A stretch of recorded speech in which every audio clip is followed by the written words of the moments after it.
welcome back to the best podcast. It's not the Canon podcast.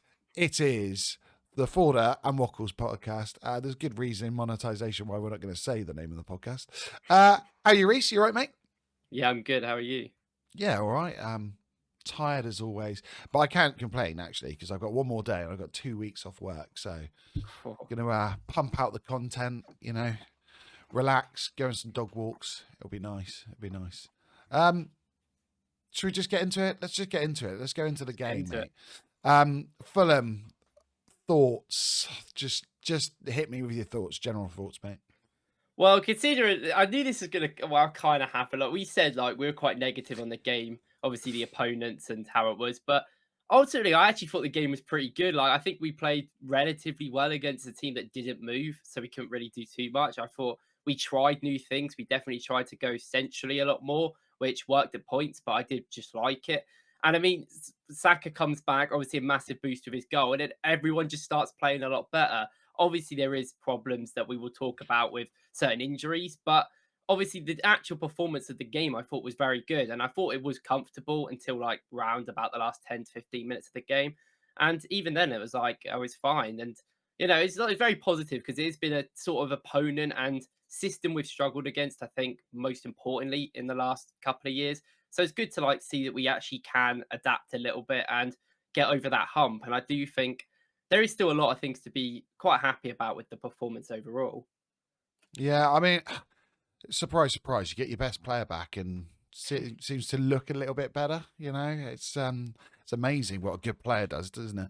But no, I agree. I thought, to be fair, the amount of chances we made from out wide, and we'll go into probably why that was.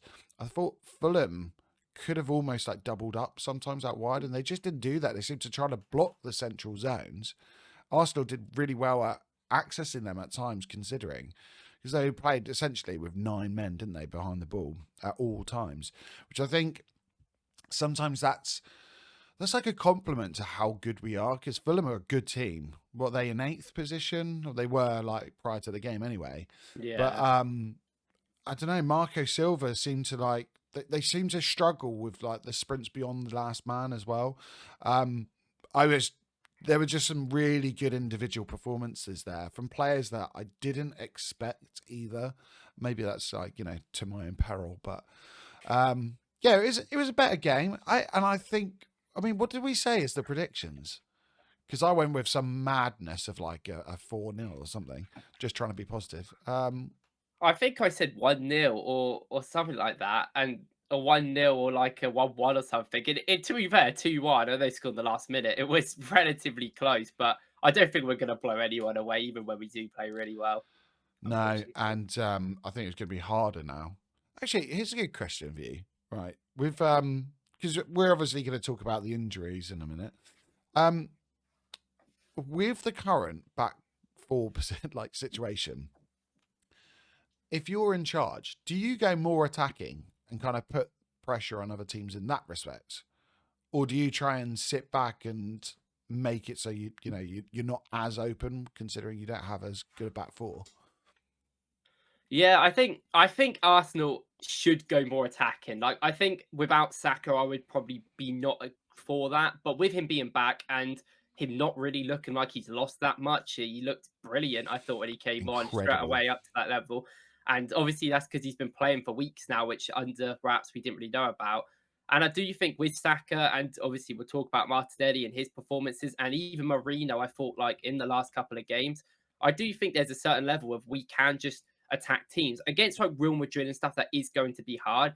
And like transitionally, they're very good going forward, but transitionally, they're awful defensively. Yeah. And I know we're not a great transition team, but I think we've had sparks where we've got a little bit better. I think it's Fulham, we were marginally better in that aspect.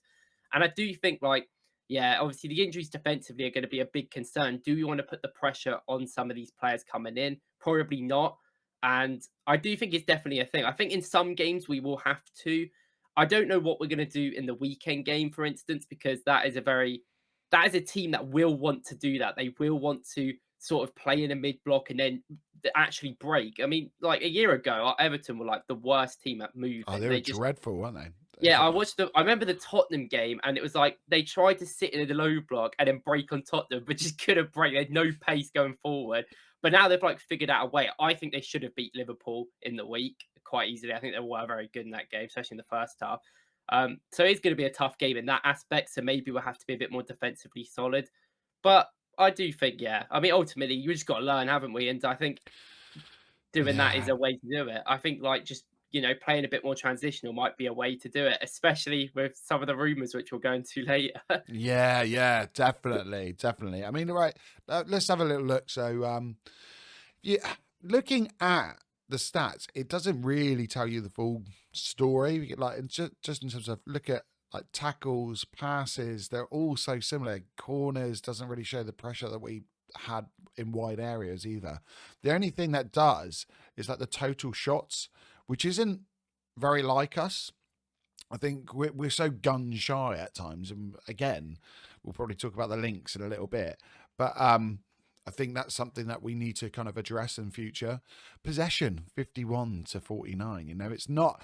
It doesn't look from that the kind of dominant display that we had, but I think Fulham's game plan was quite obvious from the set go. You know, it was a kind of we're going to sit back, we're going to sit in tight banks, block central zones, and then just hope that we can transition. And to be fair, they had a couple. I think it was a Wobie, had quite a long breakaway. No one kind of pressured him. No one kind of closed him down. But at the same time, it's one of those things, depending on personnel and having Kivior. I know you're a big fan of Kivior. Big fan is generous. He's a generational player. I'm pretty sure that's what you said. Yeah, I think at times we were kind of susceptible to that, and we kind of did that to ourselves. But I don't know that the stats from this anyway, it doesn't really tell the full story. What I wanted to have a little look at was in terms of balance, though. Looking at this, it was so much better to have.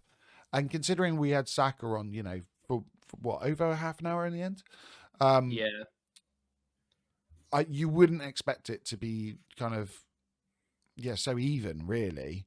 I mean, you know, around that 37-ish mark on both wings. And then looking at the play, I mean, Martinelli was incredible.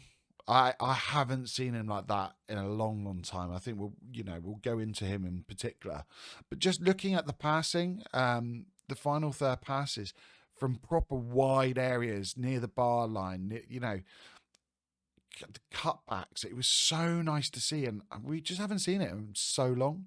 The pass efficiency, look at that, 106.4%. It was incredible. It really was. Was there anything like in terms of like the passing, you know, the patterns of play that you thought were a little bit different, or prior to Saka coming on and after he came on, was there any kind of differences that you saw? I mean, even like, I think one of the most important things in the game is that we always had like a somewhat of an idea to transitionally like break on them, which is different to before. And something that I thought was quite interesting is that like when we won the ball back from high, sort of high up areas, we'll say like the halfway line, I saw a lot of our players actually be a lot more central than out wide, because usually we get Saka and Martinelli very out wide, stretch the team out, create them gaps. But we've seen the problems that causes when they have to actually take people on, especially when it's not Saka, like really wide out, and then there's just takes too long and no one's in the middle. But a lot of the time we saw when Saka came on, and when Neri did this a little bit, but Marseille did this a lot, where he was coming in very centrally, and people like Marino were overlapping him instead and being that sort of winger. And then it really helped us. I think we obviously have spoken about we need people to pick the ball up, turn and run with it sometimes, especially on the counter, because Odegaard isn't really that sort of player.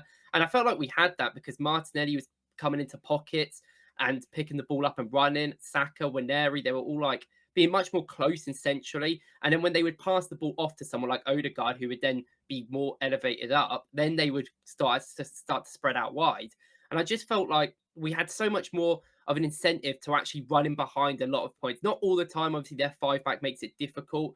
But I think when the game opened up in the second half, we saw it. Like people were just going on runs. Mourinho was actually making runs sometimes. Martinelli was consistently running to the box. Trossard when he came on, and then that Timber one as well, where he does that brilliant run and Odegaard puts it through to him. And it's just like I think Odegaard definitely benefits from more runners. And I've seen a lot of people say that. I do agree, but I also think like how the team plays, we can't just cater towards Odegaard the whole time. He has to step up in some aspects. But I just think that I don't know, the team just felt like they had a lot more ideas of actually how to attack. And I definitely think Saka come on. Like he was great, but a lot of the players around him just played better. That was Yeah. so weird. He comes on and it's just what we've been missing, I think. And it gave Fulham a lot of problems. Like I didn't really think we were at that much threat in the game. I didn't really think until later on where Fulham should have probably scored and did score later on. Nothing really happened too much. I think we were pretty calm. And I just liked how we were, taking turns into the attacking aspects. And I just like Mourinho instantly. Like his movement in this game was much better than it has been before. We've spoke about the balance of the team, and I think a lot of that was down to Mourinho coming down this left-hand side a lot of the time and helping Martinelli. And then you obviously had Odegaard and Waneri on the right. And I think it just made it a lot more balanced, which is something we've wanted by Mourinho. He is better at running into that left-hand side than a lot of players. And it just gave an outlet to people like Martinelli. And obviously his performance alone was brilliant as well. Yeah, I think Marino's been. This isn't me slating Kai, but in terms of positions, he's the first forward since Jesus to kind of support Martinelli. So I think if you remember when Jesus first came in, he kind of came into those pockets and they interchanged quite often. Kai quite often goes to the right hand side. Yeah. We saw, especially when Odegaard was missing, he was picking up those zones constantly. And in some respects, it was helpful, especially in build up. But in terms of like the final phase, it really, really gave us some problems. And it's something that maybe we need to kind of look at and address in future, especially the window. I know we're going to do a little segment later about who we might buy and, the reasons why. But I think that is something that we do need to think about, the balance, not in just like the makeup of the squad, but in terms of the positions that they pick up naturally and, what they can do with the ball. There was something I wanted to bring up, the running power, because you mentioned about, just essentially Odegaard using other players to run. In this game, we made 301 more intensive runs than Fulham. I mean, that alone just shows the kind of the intensity of the play, and we haven't seen it in so long. It was just it was lovely. It was a joy at times to watch. And I mean, you mentioned that Timber run. It was incredible. It's so nice to see that kind of dynamism. And I didn't think at times Timber would do that. I thought, Ben White would be the player that might do that. Timber's like slightly different to him, but he is just so good. I said it last week. I think he will be our most important player against Real Madrid. We gotta pray that he is fully fit for that. But yeah, it is what it is. Let's kind of go into Saka then. Here's the goal. What a performance! Coming back over 100 days of injury and absence. What kind of just stuck out to you? What was like the main thing for you that you thought, he's essentially back, back as he was? It's honestly like it just comes down to how reliable he is in possession, I think. And it's something that we really have struggled with a lot of our wingers. Even in this game, I thought Waneri wasn't that bad, but there is points in his career so far where he has been kind of pushed and man-to-man marking on him, and he really struggles to have much ball retention. But Saka, like as soon as he came on, Timber was smashing balls into him, and he's like, easily controlling them, holding off Robinson, and then just rotating that ball around. And that just helps us so much get the team up the pitch. It helps, I think, get into different areas. And what I really liked in this game specifically was that, like, we've said about before, like, we haven't specifically, but I know a lot of people have, with Odegaard kind of occupying that half space role and it kind of being in the way of Saka. And I don't like intentionally like always agree with that, but I do think that could be something we try and make sure Saka has that area to run into. And in this game, Odegaard was much more, I felt like, centrally a lot of the times. he was kind of not really out there. He wasn't going out to help Saka a lot of the time. I think that's probably down to the fact that Fulham were also just not doubling up on people for some reason. But I think, yeah, that space was always there for Saka to run into. And something I loved about him, I did this in my video, I spoke about it, and I just think that we sometimes miss the ability to switch play in the final third. Like, we rely on Rice a lot of the time and the edge, like, quite deeper to, you pass the ball into and then switch it quickly. But switching it quickly against like a low block is very important because then you can get your wingers in 1v1s quicker and when they're especially intent at running at people. And something that Saka is so good at is when he comes into that half channel, even in the final third, he can switch that ball instantly to the other side to give Martinelli that one-on-one. He did one, I think, where he was a bit deeper and he switched it, but he obviously did them back post crosses as well. I think he did a back post cross at one point where I think Partey heads it and it gets blocked and goes out. But like that is just something that we have missed so much. Like in area is good at it and he is a good crosser, more specifically in them areas, but he doesn't do it that often. He isn't really, been really loud to do that with Odegaard kind of coming in helping him a lot. So I just think that is such a thing we have missed. And I do think it helped. Obviously, Martinelli was brilliant even before Saka came on. I don't want to discredit him anyway, but I do think that helped Martinelli. It gave him that little bit of space where he could run at people and he was actually confident. And I just think, yeah, it worked so well. Like just having that sort of reliable possession-based player in the final third. Yeah, the Martinelli flick for this goal. Yeah.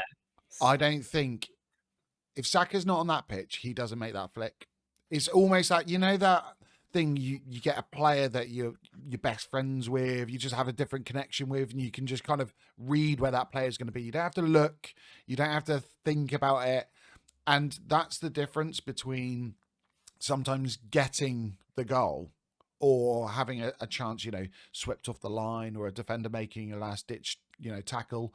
I think with that, he flicks it on because he knows Bukayo Saka is going to be there. It's that thing of, also on that, he had the confidence to do that flick. And I haven't seen Martinelli like that in so long. It's probably, for him, one of the best performances of the season of any player in the squad. Yeah. Which is mad. One of the best individual performances this season. It was that good. I just think, Bukayo Saka coming back, it gave the crowd a lift, it gave the players a lift, and I think it was so nice for him to get that goal because for him personally, he must feel like, actually, I'm recovered. Like there must be part of you. I've had a hamstring injury. It was like my first kind of major injury when I was younger. And I hated it because every time I reached for the ball, it's just that like half a step further, you're worrying about it going. But, I think having a goal, having a performance like that, it just takes away that kind of mental edge. It wasn't all good news though, mate. And today, so this is from the Arsenal website, Gabriel will miss the rest of the season. He's having hamstring surgery.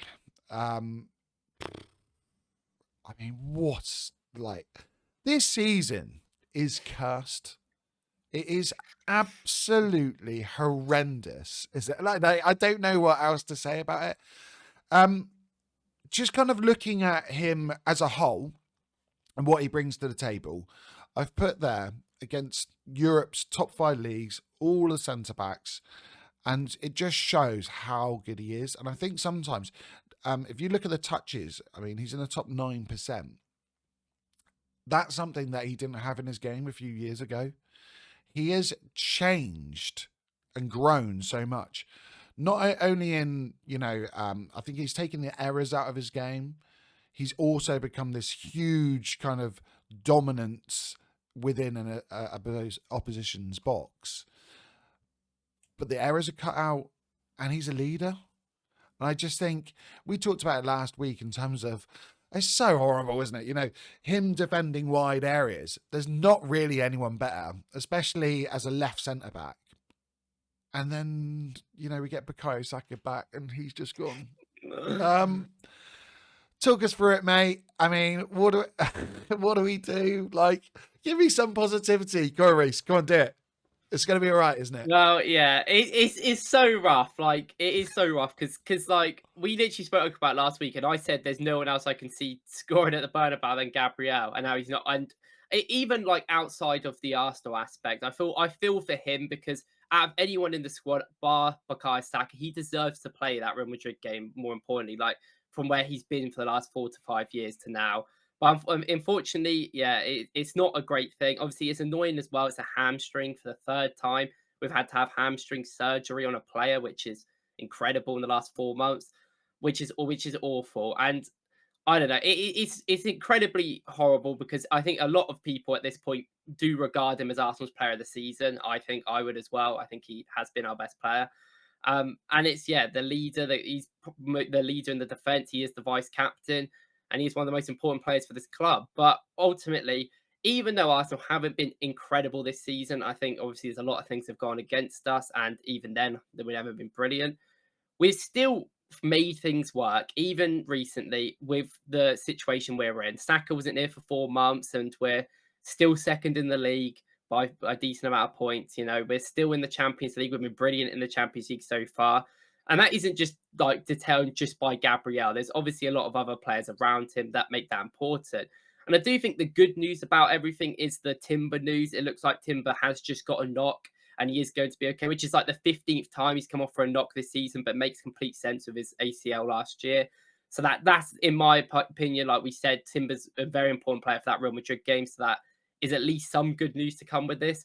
And if there is certain players that can come back, especially because realistically, like Everton, the games in the league, I just think like it doesn't really matter at this point. It will win the games that we need to, hopefully, and we'll draw maybe some of the other ones against like Everton away or whatever. And it doesn't really make much difference to me. I still think we're going to be in a fine position.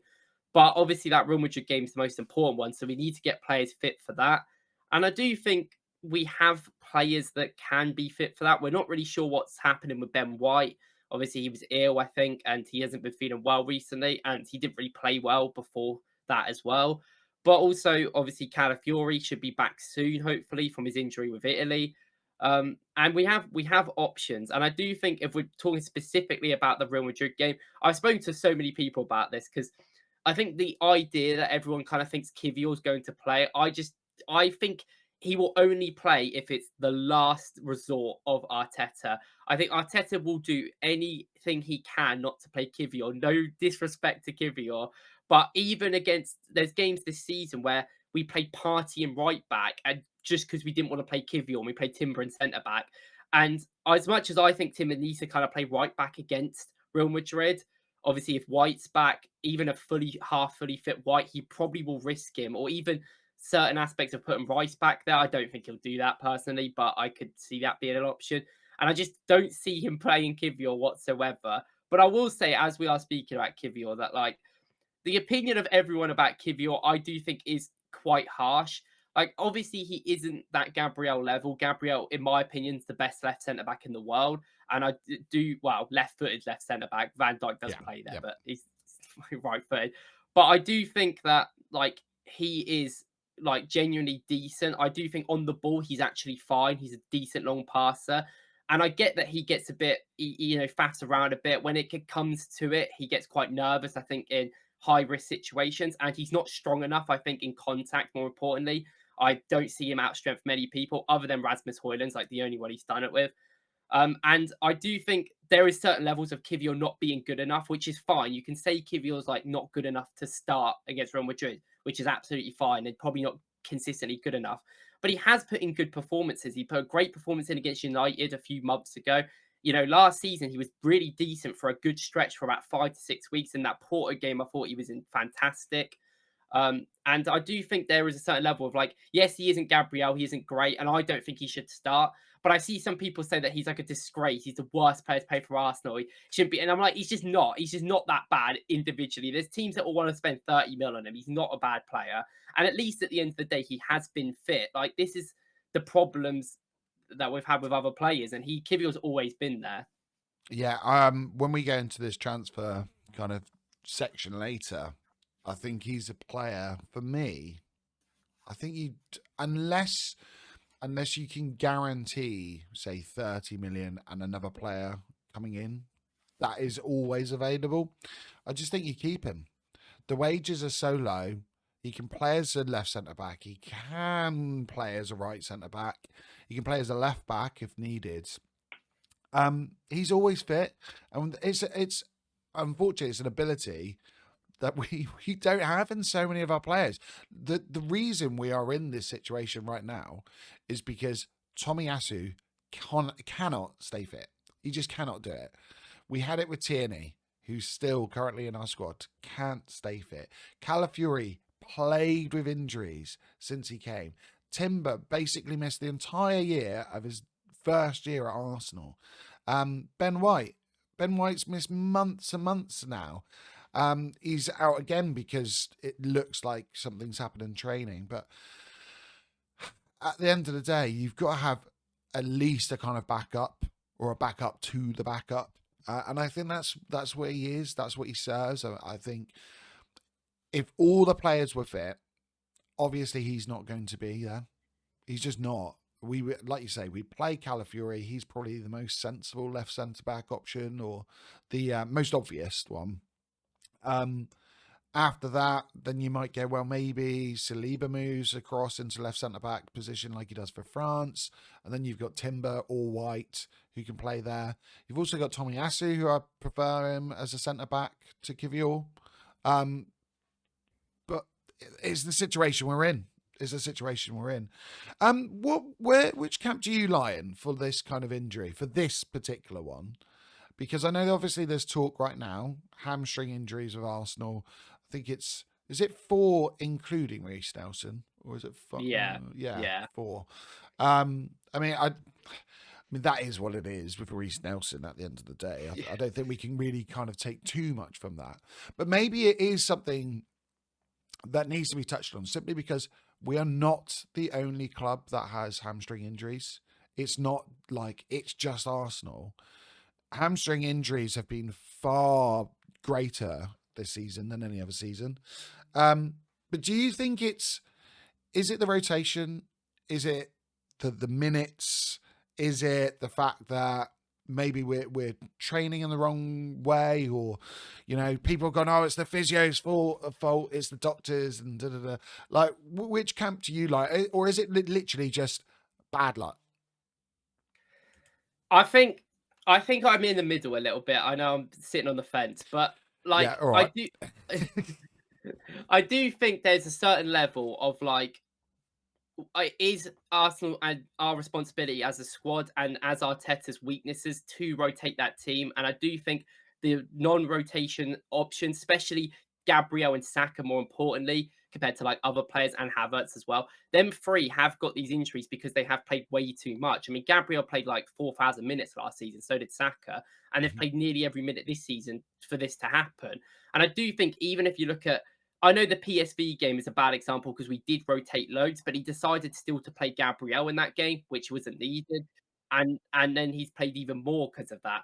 And I do think like Arteta has responsibility, which he hasn't done brilliant with. I also think there's certain aspects of our team and recruitment not signing enough good squad players. I've said this for years that the squad players that are backups are not good enough. And it's not even the fact they're not good enough, they're not fit enough, which is the problem. And it's not really like, with Gabriel's instance, like with Saka, for me, I'm a little bit like Arteta should have found ways to rest him, but I understand because Saka is that great and he is our best player, so I can understand you wanting to play him as much as possible.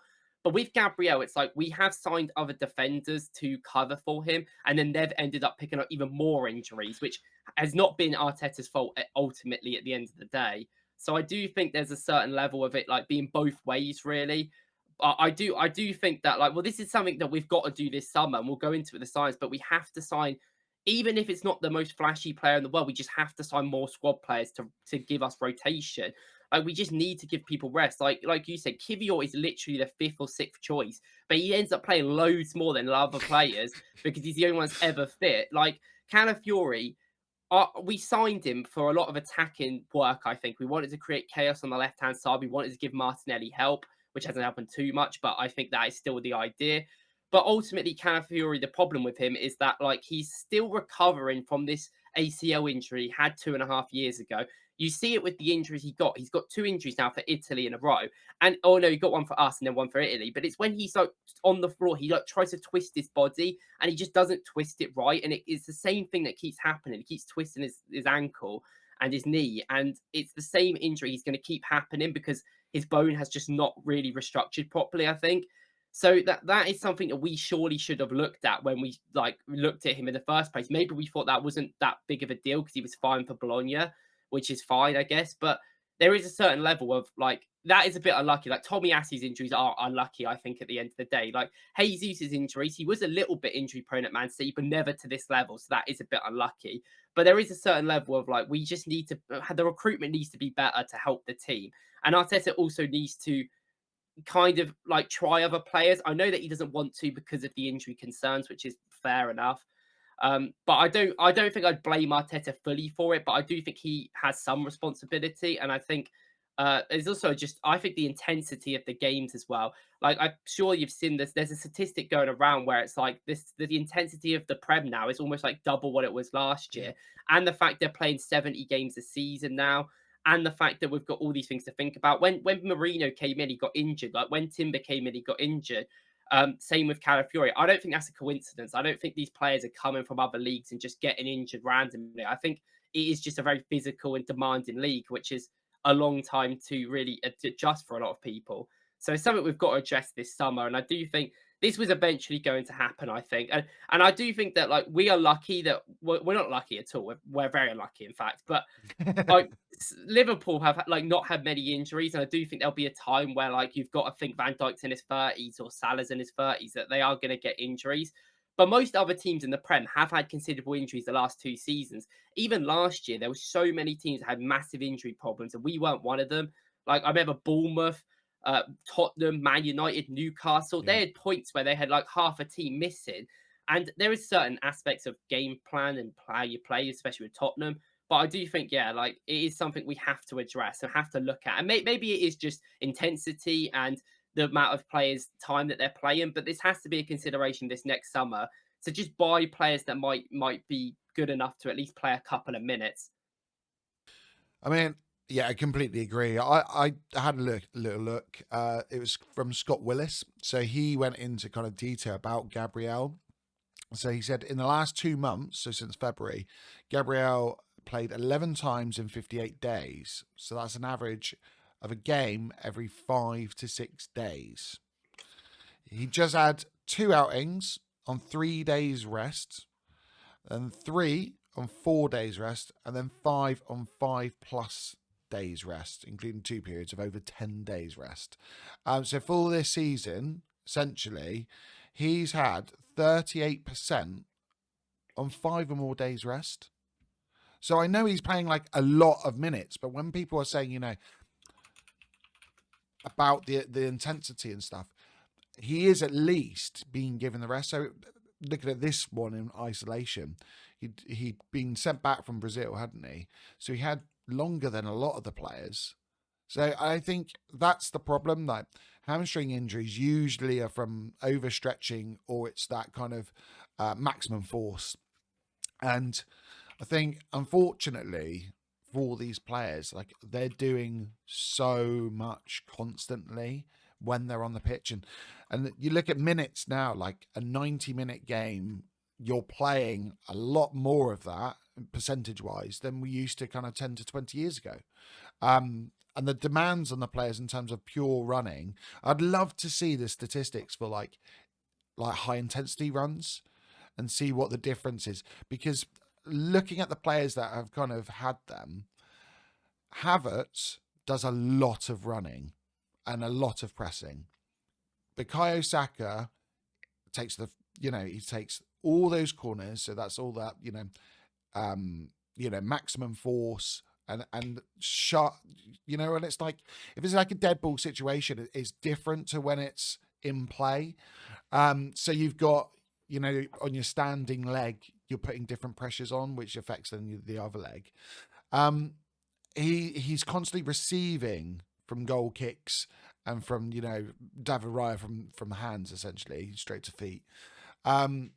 We ask a lot of those players, and then Gabriel himself constantly defends wide areas, comes up for every corner. You know, he is asked a lot, and I think it's those little parts that start to build up the bigger picture. And I don't know. I don't think you can like fully blame Arteta on it.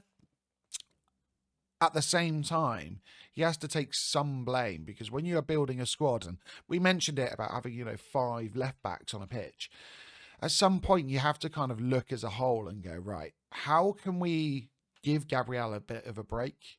How can we give Bukayo Saka a bit of a break? Because we were all saying at the beginning of the season, Saka needs some true competition. And I mean, we have that in Waneri now, but beginning of the season, that was not the plan. The plan was not to have Bukayo Saka out every time we play a bottom 7 team, something like that. And to be fair, people will argue, like a player like Van Dijk, he will play pretty much every minute. A player like Salah will play almost every minute.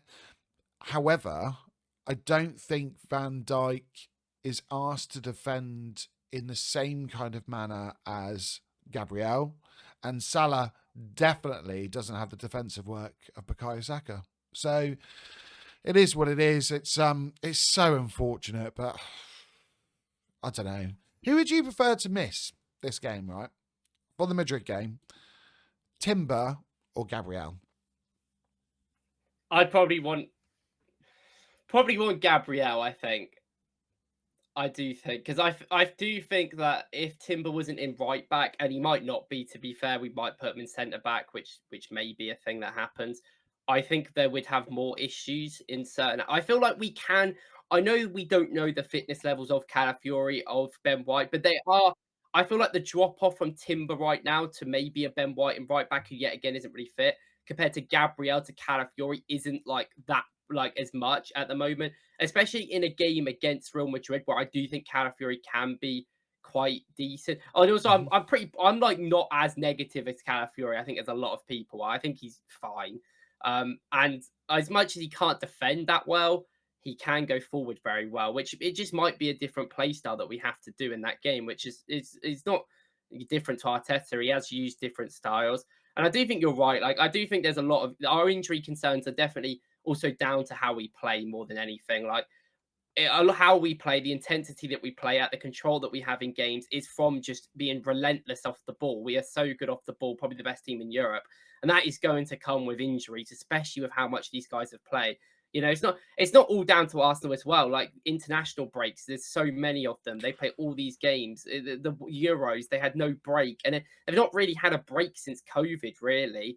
And it's just been an incredible long amount of time where it's like, well, it's not really on Arteta. Arteta shouldn't have to rest players because they've had to play for Brazil 4 days before if they're fine and want to play. Like, that's not really his responsibility. So I do think, it's a difficult situation. I do think it's something that we've seen this Gabriel injury and gone, well, maybe we should consider doing some other things as well, maybe in the summer if we need to.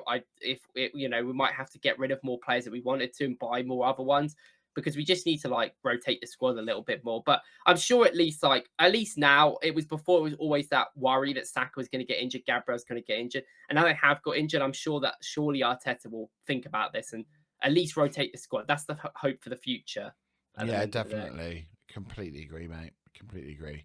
Right, let's go on something a bit more positive, because there was a positive. We mentioned him very briefly.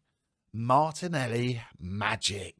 For me, it took me back, a couple of years watching Martinelli. Like, there's still a lot of rawness in his game. So even in a game like that, where he's performed really well, it never feels like, I don't know, maybe it's just like an aesthetic bias I have when he runs, but it never seems like, almost like he doesn't know what he's going to do either. The head down, I don't know. Yeah. I saw someone. What's the fullback called? Is it Castagna? Yeah. I saw someone say he made him look like lasagna, which I thought was very apt for that. He was just so good, and it kind of made me rethink and go, look, does he have a future? Because I think sometimes maybe I'm just going back about a year's time, but for me, he's so isolated at times.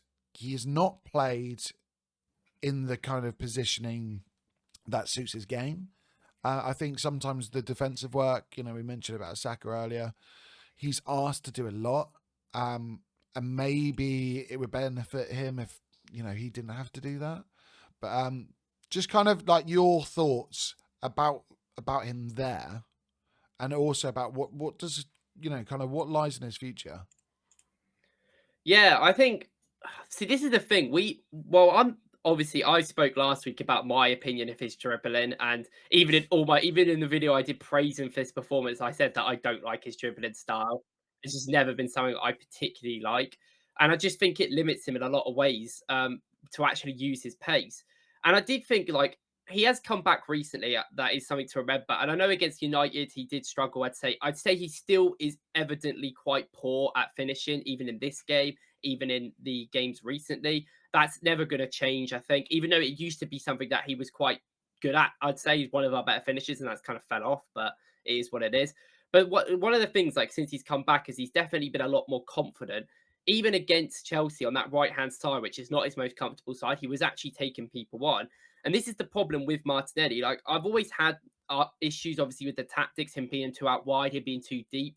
But I've always said that, like, ultimately, it wouldn't matter if he was confident enough to actually run at people. And this is the whole reason why I think we are looking at Williams, because Williams is a raw player, very much similar to Martinelli, but but he is very confident. He wants to run at players all the time, and I think that's what we need. And this was the thing with Martinelli in this game, like, and recently since he's been back, it's just having that ability to receive the ball quickly when we switch it, which we did in this game well, and just run at the players. And I do think there was a certain aspect of Fulham didn't double man in, and I do think that was because maybe Marco Silva had a feeling that if they did, it wouldn't have mattered, because a lot of the time Arsenal's wingers don't even run at players. I feel like Winery does sometimes, but he still physically going to struggle at different moments, especially against Robinson, who is a pretty good defender. So I do think there was a certain aspect of maybe they just thought if we fill the box in the middle and just allow Martinelli to have a 1v1, Martinelli will struggle because he has for the last year and a half. He won't have that sort of like confidence to actually try and run at Castagna. And then if he does cross the ball, then we've got our whole team in the box, so we'll be fine. And I do think obviously that burnt them in the end, because in this game we did some cool things, I think, with Marino coming out wide a lot over the left-hand side, Martinelli inside that half channel a lot. And Martinelli in this game did not do literally any defensive work. I think he made 2 recoveries and it did no other defensive work in the whole game. And on the average positions, yeah, he was so far forward and compared to everyone else. I think he's like completely like a mile ahead of anyone else on our team. He was clearly the outball, the person that we got in behind a lot, which is exactly how we should use Martinelli. And you can see there by like the heat map, it's exactly what we want. Then I think he did something like, I did so many progressive runs in this game. It was the most I've seen him do in years. And it was that confidence that he had to actually run past people. And he is actually good, apparently. Like his dribbling style might not be the best, but he had this ability with Castagna where he'd like dribble at the start, he'd stop and then just outpace him. And there was a few times he did some incredible skills past him over and over again. He was just causing him so many problems. And his crossing is still like not brilliant. I think he didn't make most of his crosses, but I said this in one of my videos about Winery. Winery, every game for Arsenal this season until recently, was having about 8 or 9 crosses a game and only making about 2 or 3, but no one else in the team was making any crosses. So I was like, well, at least he's actually trying and he's actually like putting good balls in there. And it's not really his fault if sometimes the people don't get the head on it. Martinelli in this game had that. I think he had 9 attempted crosses in it. He was incredible throughout it. And you can tell the confidence he had. His assist to Saka is one of the best assists this season. Just everything about it is incredible. The running, he takes 3 players out of the game, puts it to Marino, who does brilliant. And that flick, he knows what he's doing. He's looking for Saka. It's just so good. And it does make me think like, well, I do think I've said this, that Martinelli could be a person that leaves if we get a reasonable bid. But I do think with Trossard's contract situation and his age, that Martinelli was always going to be the one that probably stays over him anyway. And I do think that in this game, he showed such good ability. All I want from him, all I've ever asked from him is just to run at players. If he doesn't go past players all the time, that is fine. But at least show that bit of confidence that he just hasn't had. And in this game, it was just like a different player. And I do think Arteta's tactics did definitely help him. I loved where he was picking the ball up. I loved how he was being used in the box, I think, as well.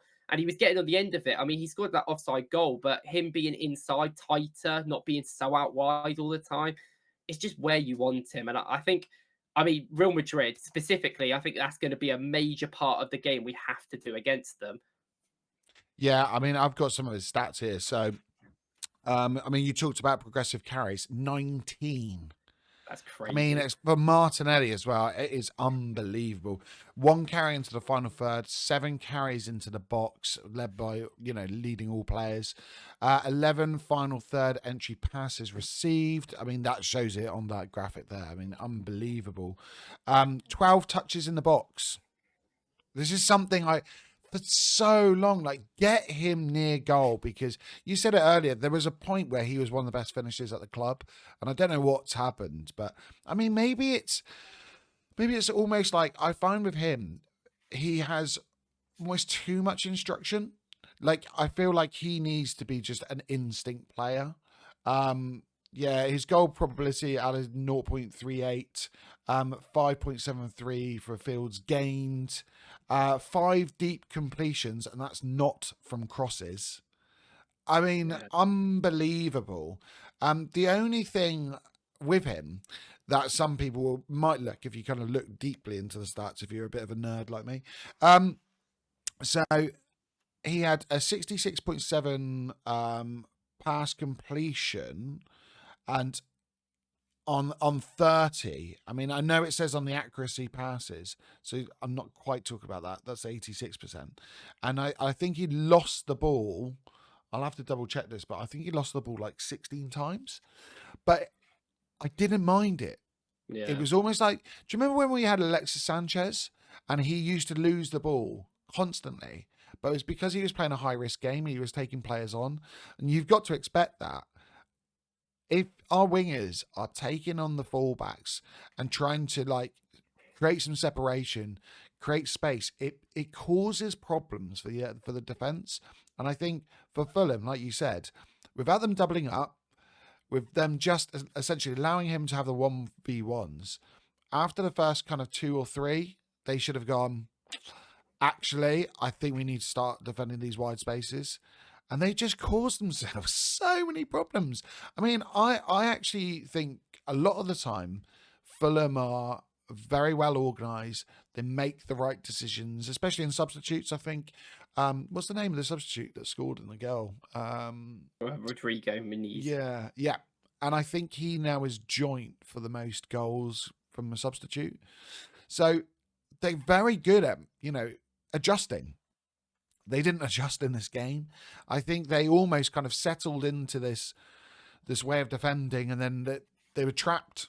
And Arsenal did very, very well to kind of keep them there. It was a wicked performance, and we better go on to him because you mentioned him, Marino. Is he underrated? Come on, Woklz, tell me, is he underrated? Is he the greatest? There's certain things where you do think that, like, every single player that Arsenal put up front does actually not do a bad job, like, consistently. Like, he's now scored a decent amount of goals. I mean, even Havertz did a great job. I mean, every single player that we've put in that position since Lacazette has been decent. Like, it has been a thing which obviously we will talk about with the transfers, but obviously that's something to think about. In this game, I think against Chelsea, I thought he was actually pretty good, but in this game, I think it was probably his best game up front. Like, I do think he was really, really important. And finally, he wasn't being used as that person all the time where he's going to sit in the box and pretend to be a striker, because he's not a striker. We shouldn't play him as a proper striker. We should just play him as a facilitator for other players. And I think that definitely helps now with Martinelli coming back in this form and Saka being back. But he was just used the whole game to sort of facilitate Martinelli on breaks, which really helped Martinelli. Martinelli was that outlet that we needed. And he did get in the box a few times, and obviously he scored, took a big deflection, but he was still in the right areas, I felt like, at some points. He's just such a good player to tick things along and help in that final third progression. And I just think, like, he has been, like, obviously I didn't want him to start. We said that this last week, and I still am not necessarily sure about him up front consistently, but it is what we've got to live with. It's probably what we're going to have to put up with for the rest of the season, it looks like. And ultimately, if he plays like this, and I think with Martinelli and Saka more importantly, I'm not really too worried about it as much as I was before. And I just think, yeah, he is definitely underrated to a certain level. And even when he was in midfield, I didn't really have too many issues with him. I know he's a little bit slow sometimes with his release, but I didn't really care too much because I was like, well, we spent 30 million on him. He's a good squad player. Like we've been saying, we need more squad players to give people Yeah. rest. And he brings that, and he's given us a great outlet up front recently. He was great in this game as well. And to be honest, I think he is going to start against Real Madrid. I can't really see it not happening. Yeah, which is mad, isn't it? To think that, you know, at this point in time, we've got Winery and Trossard, who probably won't start, I would say. I mean, it depends. It depends on Saka, how fit he is at that point. But Marino will probably be a shoo-in, which is mental. I think his shot accuracy in the Premiership now for strikers it might be number one. Like he's had such a good conversion rate. I had a look at his intense running as well, because he was actually at certain points leading the press, which was, you know, usually Odegaard kind of triggers it, but at times Marino was doing it. And I thought, for him to go from a player that's never played in that position to one of the most complex setups in world football out of possession, he's actually picked that up frighteningly quickly. It was 375 intense runs. I think he covered about 12 kilometers. It was only Odegaard on the pitch that, you know, covered more ground. It was a complete performance from him. It really was. Even down to the Saka goal. Like, for him to put the ball in towards Martinelli, and it was such a good performance. And I think for him now, hopefully that's kind of alleviated some of the concerns about the transfer itself. I think you can look at it in isolation and say, well, what we needed was the left day, and he wasn't the right left day, you know, the correct left day. I don't want people getting confused. However, I don't know how many people you could have bought for that amount as a left eight, played as a centre forward, and expected this kind of goal return, let alone the kind of the facilitation that he had in this game. He was so good, so good. I'm really pleased for him, because he seems like he's like a really kind of good personality in the squad as well. Seems like he's, you know, relatively quiet, good professional, gets on with everyone, like happy to do a hard job as well, because a lot of players would shirk at that responsibility. Like, that is a heavy load to take on, you know, essentially the number 9 role for Arsenal at the end of the season, when that's just, you know, that's a thankless job sometimes. But yeah, I think most people will be, you know, really pleased with him. But I don't think we need him next year up front. I'm hoping we don't have him next year.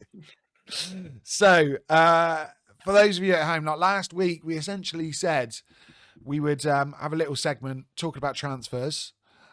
We've both kind of come up with, I was going to say a budget squad, but Well, yeah, it's not, is it? Let's be honest. We've come up with like a reasonable transfer window. When I say reasonable, in terms of, we've been told that it's going to be an unprecedented summer. We've got Berta in. I mean, we've spent like more or less like a net zero over the past 2 windows. We've got Partey, Jorginho looking both like they're possible leaving, Tierney to be leaving. We're in a position where Jesus and Havertz are going to be out for a long time. Tomiyasu doesn't look like he's likely to return until, I think, minimum October next year. We've got Timber, who's had an ACL injury. Gabriel now, who's having hamstring surgery. Bukayo Saka's been out. I mean, the list is endless, even down to the point where we have our star man, Neto, returning back on loan. So we're going to have to address that as well. Right, let's kind of get into it. So we have said we would have about, what did we say, around 230 million as our kind of a reasonable one, and then around 300-ish million for our dream window, which still is not our dream, let's be honest. Do you want to go through some kind of options you're thinking about? Should we kind of go like, what, position by position? Yeah. Yeah. All right, let's go goalkeepers. Who do you have in mind? Obviously, Garcia has been the person that everyone's been talking about, I think. And I do think there's been a lot of criticism about this on the internet. I don't obviously know if people in real life really care that much, probably not. But I know a lot of people on the internet are really upset about this because it is another goalkeeper. We have signed like 7, I think, under Arteta. It's a lot now.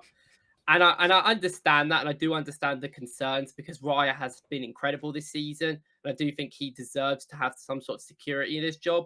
But we wanted Garcia last year. That wasn't a surprise to anyone.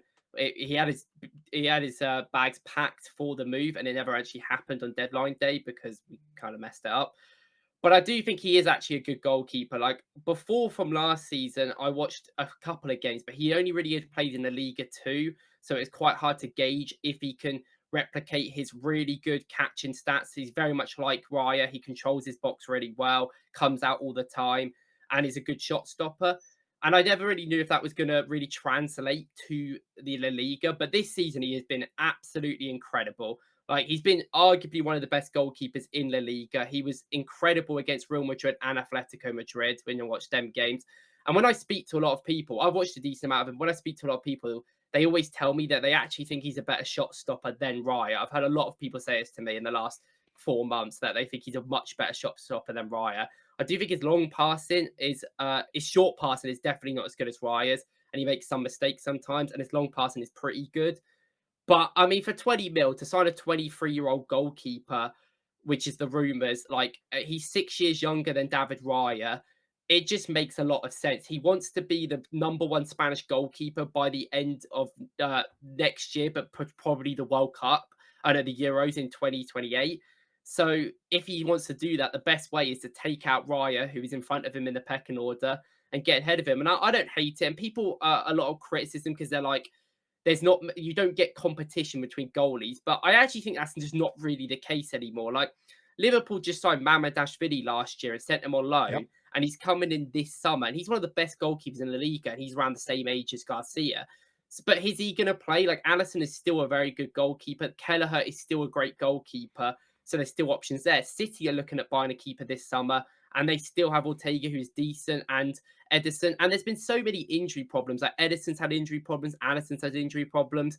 Ter Stegen's been injured for forever for Barcelona, so they had to sign Szczesny and get him out of retirement. So I do think there's a certain level of Arsenal are trying to not have the same situation as we have with Gabriel, with Saka in the goalkeeper situation, and sort of future proof it, which I have no problem with. For 20 mil as well, I just don't think it's that bad. Yeah, I think for me, he's a shoe-in. I mean, I'll go through the other kind of goalkeepers I was looking at. There's only 2 really. Andre Lunin. I think he's gettable, but again, he's probably going to be about 20 mil. Looking at his wages as well, I think he's on about 80,000 euros a week, which is bonkers. So you're going to have to give him a pretty good contract, and I just think, is it really, is it an upgrade on Garcia? Probably not. So I don't really see the point in that. The only other one was Bilo, who's probably about 10 mil. So if we're kind of a bit conscious about money, maybe he's the player you get in, but I just don't think he's anywhere near as good as Garcia. And he doesn't have the experience as Garcia. And for me, if Raya goes down, I wouldn't feel comfortable. Yeah. I just wouldn't. So you might as well spend an extra 10 million, which in this kind of day and age is not actually that much. Spend the extra 10 million, have someone that you are really happy with to be a backup in the Premier League or Champions League, and really happy with in things like the FA Cup and the League Cup. That's how I look at it anyway, but I don't think there's much point going through anyone else. There's also a certain level of we just need to make these sort of signings, I think, and I do think he is actually very good, and it would make a lot of sense. But we also need to buy players that want to be a backup, especially a goalkeeper. Yeah. I know we were relatively lucky with Raya, but a lot of keepers aren't going to come to Arsenal to be a backup, so that's why we need him really.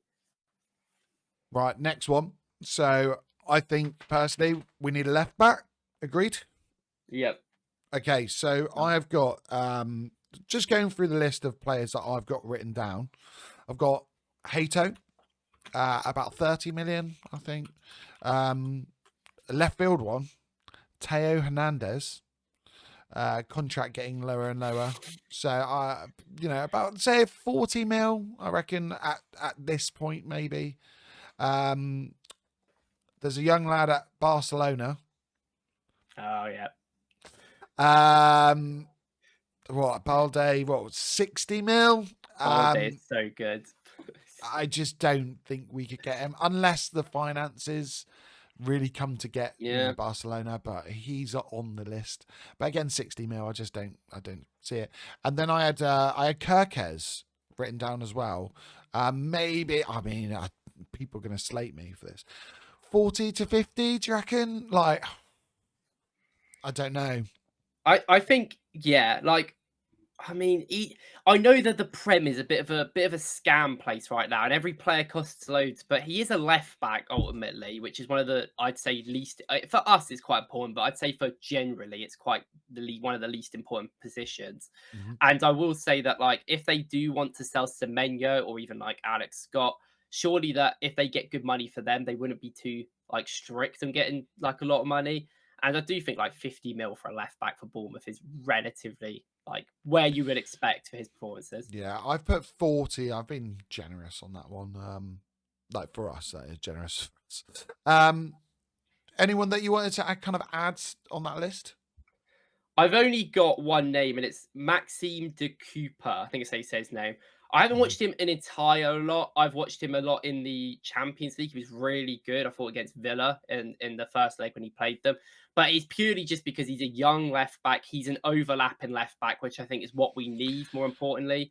And he's really fast. He's really good going forward. He plays as a left mid a lot in his career. So he's kind of a winger mold, but he can defend really well. He's very aggressive. And I'm looking at the reports of it being said that he'd cost around 18 to 20 mil. He is coming from the Belgium league as well, so I can't really see him being more money than that. And I have seen teams like Villa interested, so maybe it'll be a little bit more trying to get him off them. But I do think that is just I think with Dorgu not on the market, who probably would have been my first choice. Oh, that was my miss. Yep. Yeah, I think that as an overlapping left back, that is the option. But obviously, it depends on like Hato. I think is a great player if we want a Gabriel backup, not to be Carafiori and want to play Carafiori left back a bit more, Miles in midfield maybe. But I feel like we need probably an overlapping left back right now, which is funny because we have Tierney. But yeah, yeah, how ironic, isn't it? So cyclical. Okay, let's go through kind of DM / kind of left dates, because we're going to essentially need players that can do a multitude of roles. The obvious person is Zubamendi. So I've put him as about 55 mil. I think, around that is going to be. Belabor.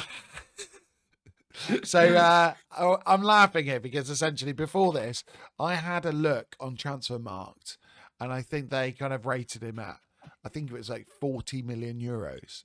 And I said, right, I'll put him down to 60 mil.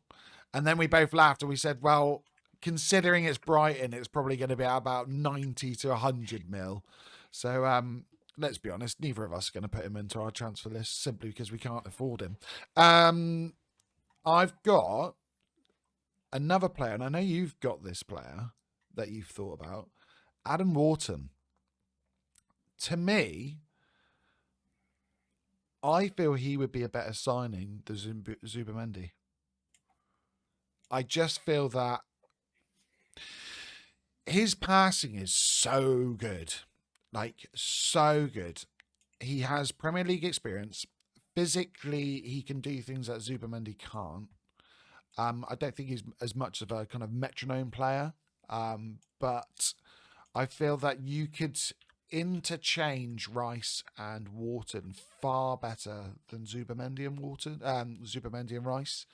I mean, you might completely disagree, but I know you had him on your list. Kind of like just thoughts on Adam Wharton. See, the Adam Wharton one is weird because I remember this guy when he was at Blackburn, and I was watching him, and it's really weird that this is like all coming around now because I think I see him in a lot differently to other people. The reason why I actually put him on mine with Zubamendi is because I don't think he'd play DM for Arsenal. I actually think he reminds me as he genuinely reminds me as the closest player to Granit Xhaka in the world.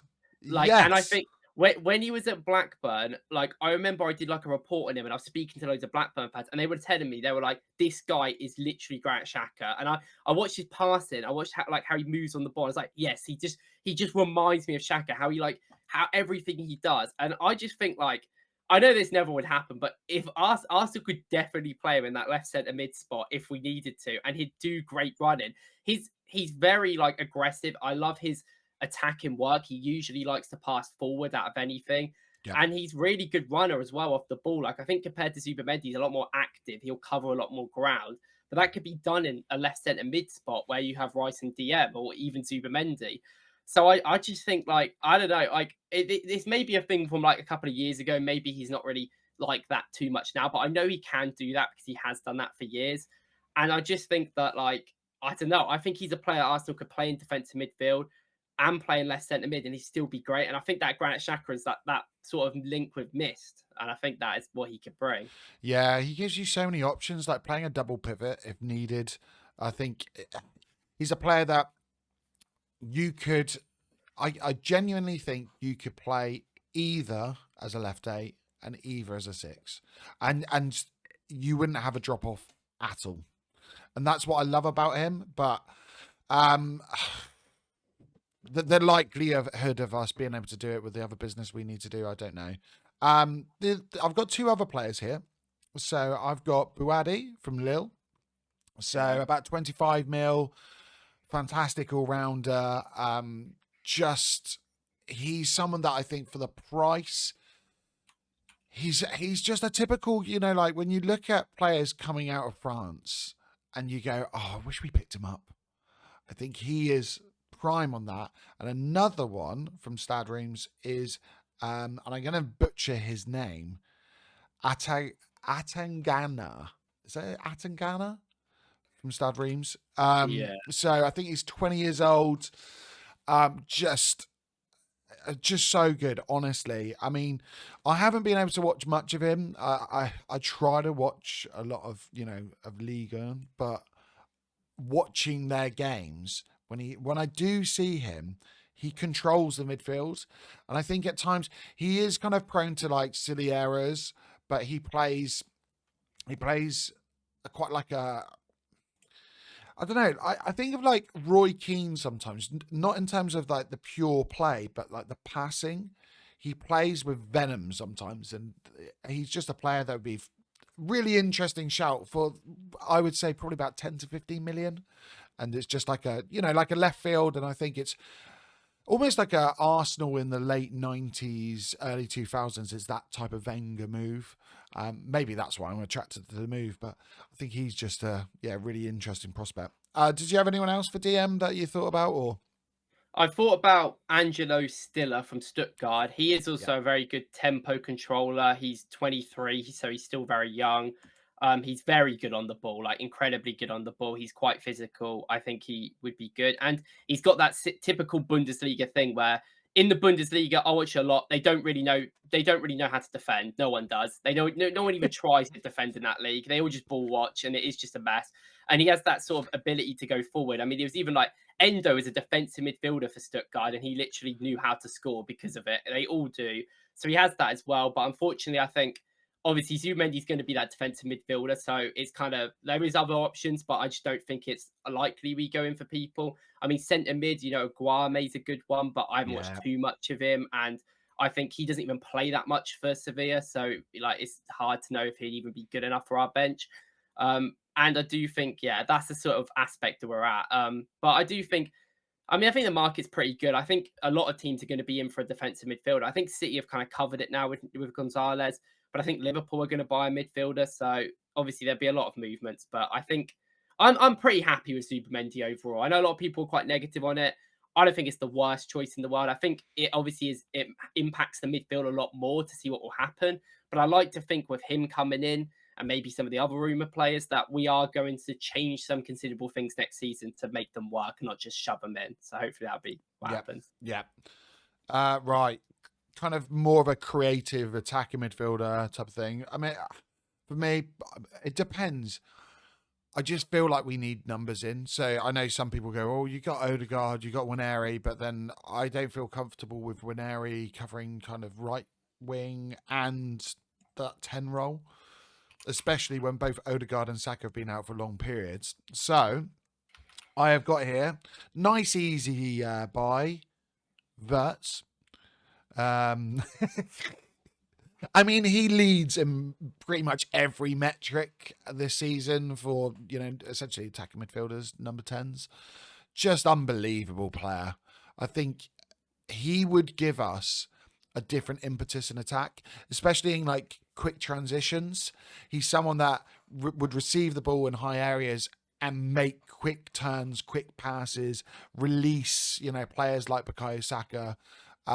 He would completely change our attack. I think he'd also give us the opportunity to play Odegaard as like a more of a kind of an 8 rather than like a pure 10 or this kind of hybrid role. I think Odegaard's asked to do a lot of roles, but having Verts in would just completely change it. I mean, for me, depending how much you could get for Odegaard, I would definitely consider selling him and then paying extra to go get Verts. He's just an unbelievable talent. I've got Sven Nipan for about 10 mil. And then I have 2 others here. So I've got Julian Brandt. Kind of a bit of a throwback Brandt, but I was looking, he's only got like a year left. Juve have been linked to getting him for about 25 mil, which I think is a steal. I think he'd be such a good squad player. And then the last one, not really my favorite in terms of profiles for the squad, but this player could definitely do a job as left wing, could definitely do a job as like a creative midfielder, and would definitely get people out of their seats as a runner. And it's Eze for about 60 mil. I mean, defensively, I don't know if he was kind of out of possession play, but just having Eze in the squad, I think that just changes the balance of our squad. And when we're like sometimes crying out for someone to take on a man, especially when we're playing like a mid block, someone that can just beat a man and then create space, I think Eze would just be, it'd be so good to watch anyway. Just be fun regardless. Anyone you want to add in there? I think Eze was actually someone I was really considering because we were linked with him last summer, so with Tottenham, and then no one really bite the bullet on him in a sense. And I think this year he's kind of struggled, but recently he's been really good. I do think his like dribbling is incredible, and we need more dribblers. I think that's one of the main things we need. And I do think he is strong as well, and he's Premier League experienced. I think one that a lot of people will talk about is Morgan Gibbs-White, who I am not like I'm not the biggest fan of Gibbs-White, even though he's had a good season. Like, I think a lot of the times when I see analysts talk about him, I just think that like it comes from more stats looking than actually watching him.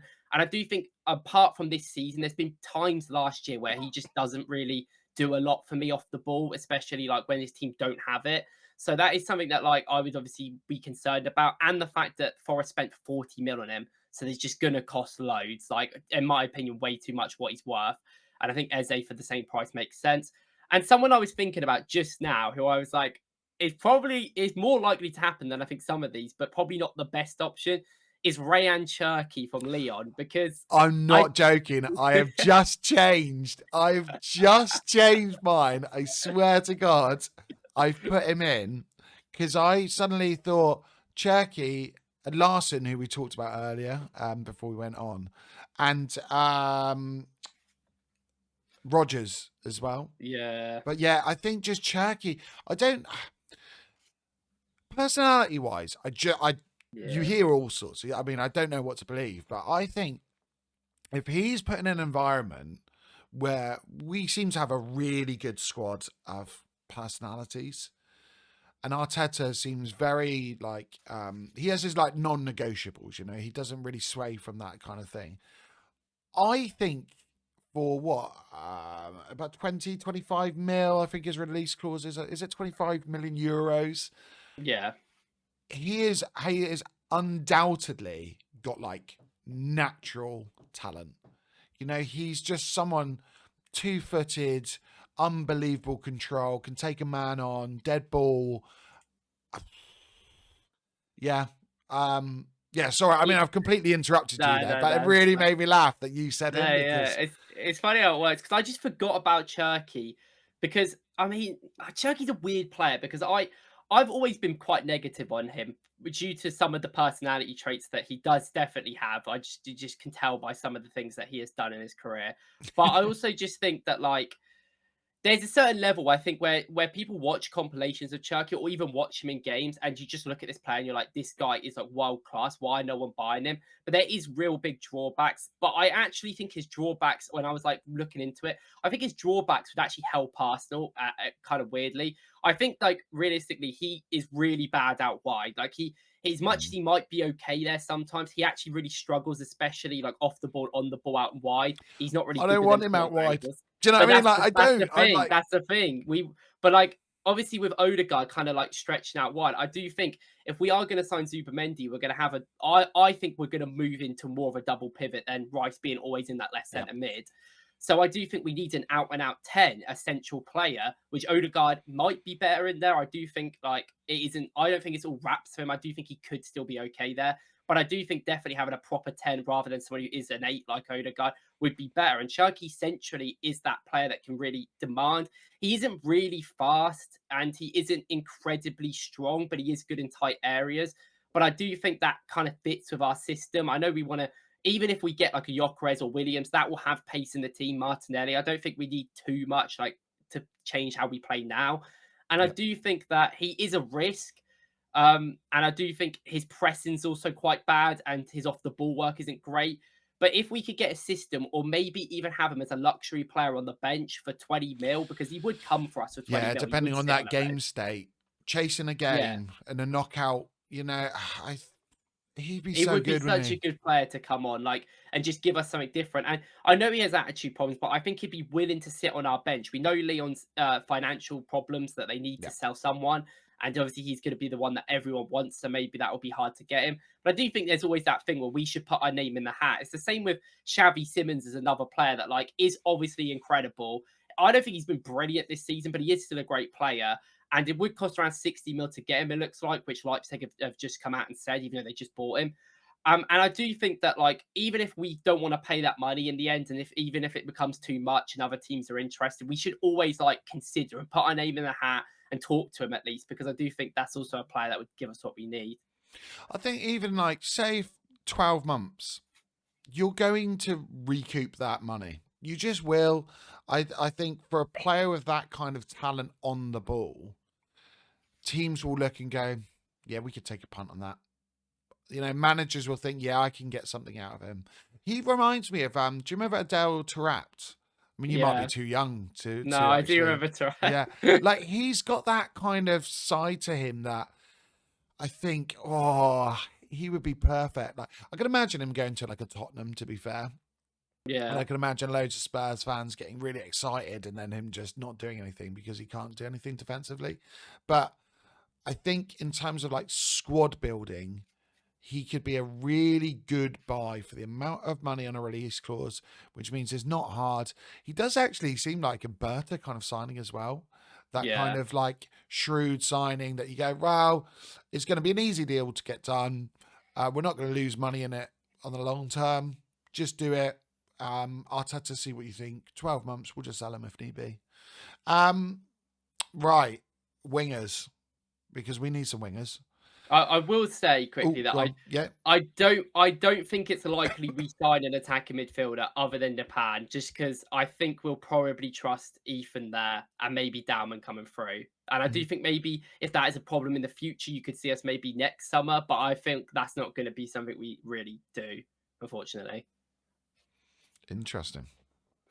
I'll talk about that in a minute.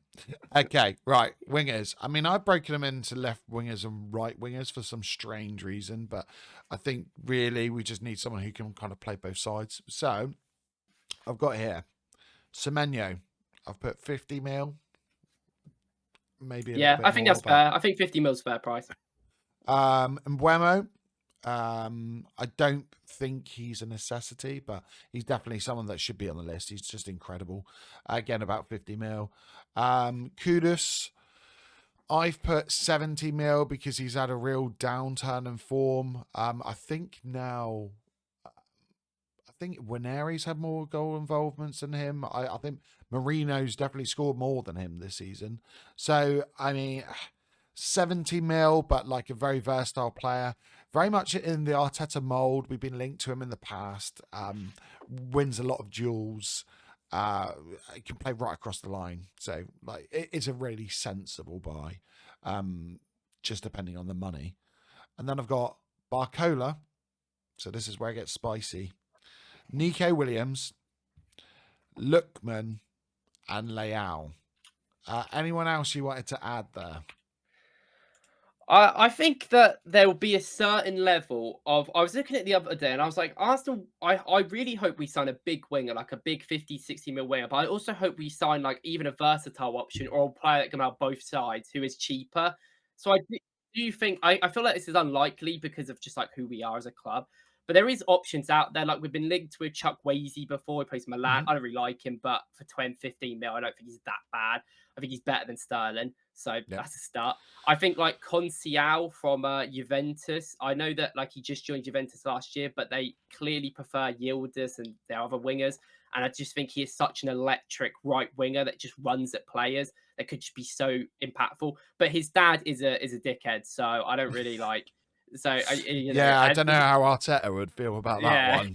Yeah. So we'd see with that one, and I do think, I think they're like some other options that we could have as well. But I think majority, we're going to be looking at the Williams, Semenyo, and I think that I don't really know. Like I know Barcola is someone that we have spoken about as like as people who make content around Arsenal, but I don't actually know if there's been much links from the club. I feel that it's more like fan driven. So I don't really think that's necessarily going to like materialize. But they are the main ones, yeah. Yeah, cool. Right. And then finally, the position that I know most people want to kind of spend in. So we've got up front as a number 9, Sesko, 65 mil. I've just put them all pretty much 65 mil. So Sesko, Gyökeres, Osimhen, and then Isak, I've put 130. I think if you put 130, you at least get discussions. I mean, and maybe that's being generous. I mean, Newcastle people are telling me 200 mil. I don't think it's 200 mil, but there we go. So yeah, I've put 130. Anyone else you wanted to add to the list? Is there any point?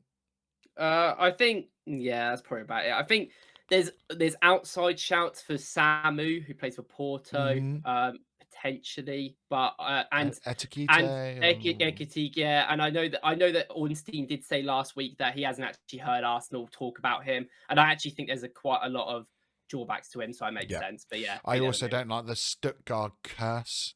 You know, strikers from Stuttgart. I just think, Jovic, keep away from that. Keep away from that. I mean, Vlahovic maybe, but again, it doesn't get me excited. I think you just. Oh, and David on a free could definitely be a backup option as well. Yeah, could play out wide as well, technically. I actually famously hate Jonathan David. I have made so many public things about how I do not like him as a player. He's gonna be in your team, isn't he? Before I even made content, I hated him, and everyone knew I hated him. I've always gone on about it. But now that he's ran his contract down, maybe we can talk. Cool. Right. Okay. Right. Let's go through budget teams then. What I'm going to try to do here. Let's see if this works. Oh, it's not going to work. Can I do it this way? There we go. All right. Here we go. And I'll put our squads up over here. I know you're massive here, and I've gone tiny, but there we go. I look like I've just got really squat. Okay. Run us through your budget team. So Garcia in goal, 20 mil. That is probably going to happen. We all think it is. Zubamendi, 55 mil. Yeah, budget, but this is likely to happen. Napan, 10 mil. That will cover that attack and midfield. And then I've put Williams 55 mil and then Gyökeres 65 mil because of all the links. Oh, you got Gyökeres. Right. Well, Talk to us about Gyökeres. What are your thoughts? Go on. well, this was more like a realistic one, but Yep. I mean, I am like Šeško fanboy number one. I love that guy. I have loved that guy for years. I had the guy in FM 3 years ago, and he was so good. And since then, I I was found like, him first. yeah, exactly. I was like, this guy is going to be great, and I do love him. But I mean, I actually would Šeško would be my number one pick, but obviously I'm trying to cope a little bit with the Gyökeres news, Mhm. and I do think is worth talking about. Like the Gyökeres thing is massive. Everyone's criticizing it, I think, in a lot of areas, and even Hand of Arsenal today, as his new name, said that we've actually had talks with him, and Yeah. Sporting have allowed us to have private talks with him. So it doesn't mean it's going to happen. I think Andrea Berta is someone that loves doing all his business in public compared to like Edu, who likes being secret about it. He loves telling people what he's doing because it's just who he is. And I do think there's a level of like if we at the last minute, if we don't want Gyökeres, we can get Šeško. If at Mhm. the last minute we can't get Isak, we can get Gyökeres. So I do think that will be happening. But I mean, Berta wants Gyökeres, and I don't think Gyökeres is as bad as everyone makes. Well, okay, this is a bit weird because for the last like 3 months, every time someone mentions Gyökeres, I've always just been like, no. And now I have to kind of cope and be like, well, actually, he's okay. He is okay, and I never thought he was a bad player. Obviously, the penalties, the goal scoring, the fact he's in Portugal, the fact he's playing the championship is concerns. They are obviously valid concerns. I do think his goal scoring record is like eye watering. So it's like he has scored way more goals than anyone else in that Portuguese league, like Nunez or Bruno before. So that is obviously something to think about. But physically, I do think he's good enough for Arsenal, which is a Mhm. thing we've missed. And I think we will miss with Šeško and a lot of the other strikers we're looking at. I think Isak's probably the only other one that is actually physically going to be okay. And yes, he is more suited to a style of play where it's, you run into space, you're in the sort of counter attack and transition based style, which we do not do. Maybe we might change into more of that. And I actually think if we were to sign Gyökeres and Williams, is why I put both of them, it actually may help us do that a lot more. I don't think we'd change the whole style, but I think Yeah. it would just give us more of an option to actually run at teams with the pace and the amount of times that they want to stay up. I think Gyökeres is a decent presser. I think he can help. He's decent off the ball. He can facilitate in that left-hand side. I think that's the thing we're talking about Marino. Marino loves coming. Like we said, the real success of Marino against Fulham was him coming down to that left-hand side and helping Martinelli. Well, Gyökeres loves that. Gyökeres loves running down the left channel. He picks the ball up a lot from there, which is exactly what Isak does as well for Newcastle. And he can play out wide. He can dribble in tight areas as well, which he can act as a winger in certain aspects to put Martinelli or Williams in the centre. And I do think, I don't think it's the best option in the world. And I do think there's obviously going to be concerns, but Arsenal do need to win now. And I think I've been with everyone else's sort of mindset where we need one player in our forward line that is actually a player for now and not a project. And Yeah. Williams is still very raw. Šeško is still very raw. And if we were to sign both of them, I still would be a bit concerned about the output. Like, I think the realistic output for Šeško in his first season is around 15 goals in all comps. Like, I don't, maybe a bit more. He's got 18 in the Bundesliga, which I think the Bundesliga stats are all inflated because no one defends. I just think that if you have Gyökeres in, I would expect more from him. I would expect around 30 goals in all comps if he's fit, of course. And I think he could potentially do that. I think there is concerns. He is also quite bad in the air, I would say, compared to a Šeško. But maybe we Yes. change our style up a little bit. Maybe that's what happens. I mean, for me, I'm in the camp of, I think some people are very much, he has to be our striker, or I don't want him anywhere near our team. I'm somewhat in the middle. I mean, I'm on the fence. There we go. Looking at his stats, right? So 95th percentile for expected assisted goals, 95th percentile for shot creating actions, which shows like how often, like he quite often makes his own chances, which is something that we don't have in our front line, apart from Bukayo Saka, Ethan Nwaneri to a certain extent, but no one else. 95th percentile pass completion. And I think sometimes that goes under the radar. He is capable of making a pass. He's not fantastic in build up or with his back to goal, but he is capable. And I do wonder if a lot of that is to do with the systems that he plays. 96 percentile for progressive carries. Something else we lack. 97th percentile for progressive passes received, so he's happy to receive in those areas. But like at the end of the day, 26 games in the Portuguese league, 30 goals, 6 assists this season. Champions League, 8 games, 6 goals, 1 assist. He is up there in terms of like, I think last season he was up there in terms of like Suarez numbers, Messi numbers, Lewandowski numbers, and Ronaldo numbers. He's like one of the top 5 in pure like goal scoring. He is something that like we lack in terms of personality, like someone that's going to pick up the ball, be bullish, and think to themselves, I'm gonna try and make this. I'm gonna try and bridge that gap. So say against like a Real Madrid, he would be perfect in transition, like quick turnovers. Yeah, like he'd be so good because quite often our turnovers don't actually progress into shots. So I think sometimes maybe the answer sometimes is the obvious answer. Go get the guy that's available that scores the most goals. Like it. Yeah. I don't think any striker that we sign other than Isak is going to be brilliant in all phases of play. Like I think Šeško obviously will be better, I think, against low blocks, but he doesn't go against low blocks either that often. Like, I mean, No. we'll say about the Bundesliga, I barely ever see a low block in that league. And like he just gets loads of space to run into all the time. And like I do think he's definitely a better back to goal striker, a little bit better than Gyökeres. And obviously he's younger, so you would hope that he would improve into that. Aerially, like, Yeah, I'd say I think Šeško is better in the air than Gyökeres, but he's not as strong. So sometimes he can get yes. pushed quite easily in the air. So I do think like I know Gyökeres isn't great in the air, but he is strong, and I think that is important for the league, especially in the Prem. And like I don't like it. Well, I think it's no doubt about it. I do think Gyökeres is a better player right now than Šeško. Like I think that is evidently clear, even if it doesn't incredibly suit our style, and he is playing in a much weaker league. But I do think that obviously Šeško is that potential in the future. But if we sign too many projects and potential players, one, why did we get Andre Alberta in the first place? Because we knew he Yep. was going to do this. He wants win now players. This is his style.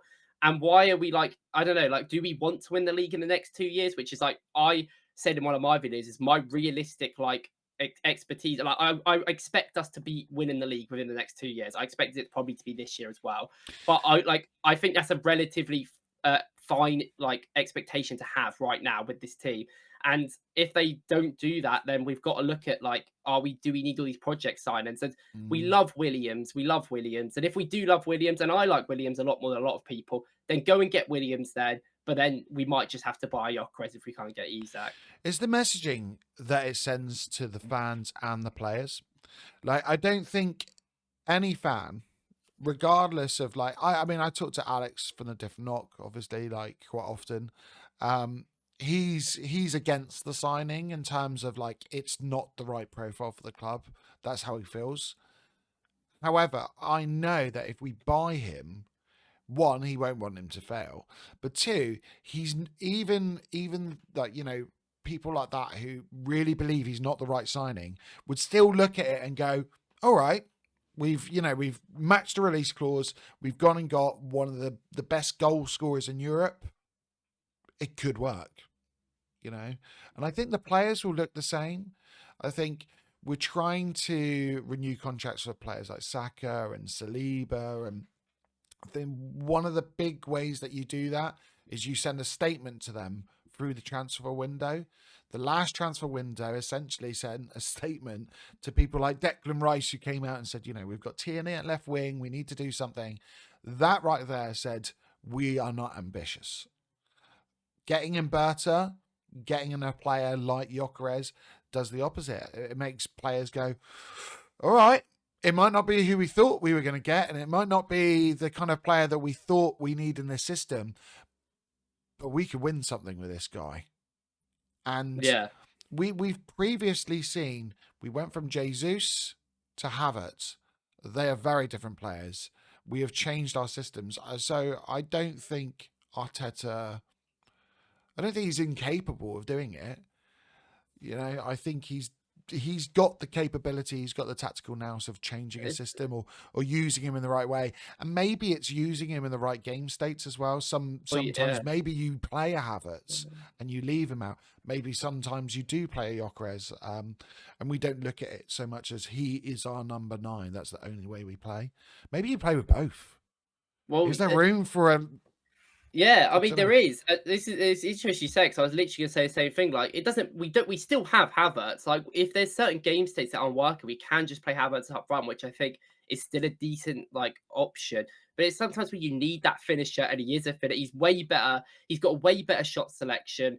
He has got that power in his shot. He is a way better finisher than anyone else we're looking at. Like, I think he is a better finisher than maybe Osimhen. They're probably on the same level as, but I do think he's a better finisher than Etikike, and then a Šeško, then all these other players.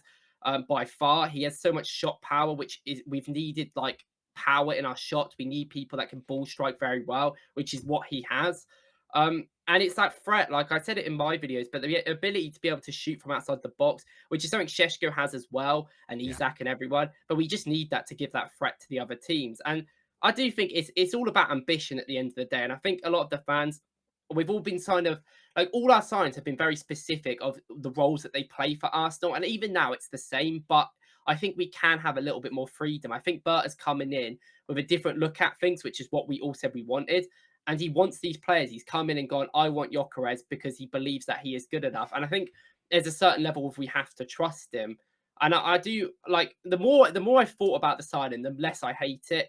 And I do think that it's obviously not going to be perfect at all, but it matters about the players that we sign around him more than anything. And if we sign good players around him, I think it will be a perfectly fine player that can hopefully score loads of goals for us. Fingers crossed. Okay, right. I'll go through my budget. So I have gone with Bilo in goal as our backup. Hato for about 30 mil. Zubamendi, because I just think that's going to happen. So I will say that with a caveat. I am not as certain as what seems to be going around in the media. Maybe it's just my old age. Maybe it's the cynic in me. I have seen Higuain, Benzema, Mvia. You know, these players get linked to us every single year, and we never ever get them. So I just think people need to kind of take that with a pinch of salt. The timing of that news was interesting, to say the least. Plus, when you got a team like Real Madrid sniffing around him, and he's a player who is playing, you know, for his boyhood club, it's not easy. Liverpool know that too well. So I've got, Zubamendi, Sven Pan. Just think he ticks a lot of boxes. 10 mil, it just makes sense. Then I think, so these are not the individuals I want, but I'm looking at the blend of look at you laughing. The blend and the balance of not just positions but experience as well. So I've gone Nico Williams, and then with him Gyökeres, because I just can't put in Šeško and Nico Williams together. I just think you're asking too much. Nico Williams, just incredible progression from wide areas, deep areas. He's actually asked to play from a lot of deep areas, and I don't think he will be asked of that from Arsenal. And he's on a very good upturn of form right now. And then Gyökeres, we just spoke about. I think that would be a realistic window. Yeah, Nico Williams, Gyökeres. Yeah. Right.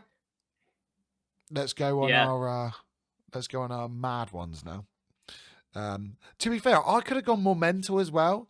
I'm looking at this thing and I'm like, I mean, it would be a wicked transfer window, but I'm still a bit like, yeah, okay, all right. I mean, on mine, I put, depending on sales, we could get more. yeah. That's so bad, isn't it?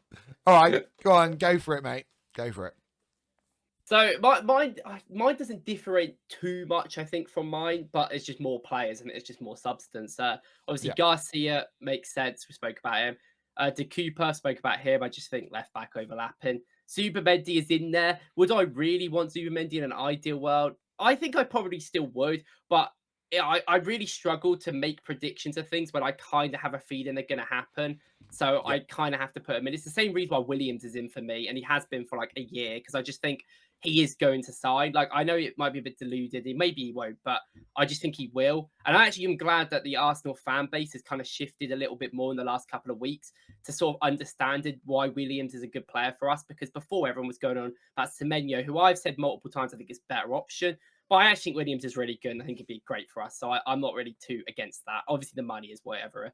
Obviously, I put Nipan in because I love Nipan. He's such a good player, just exactly what we need, especially in that left hand side.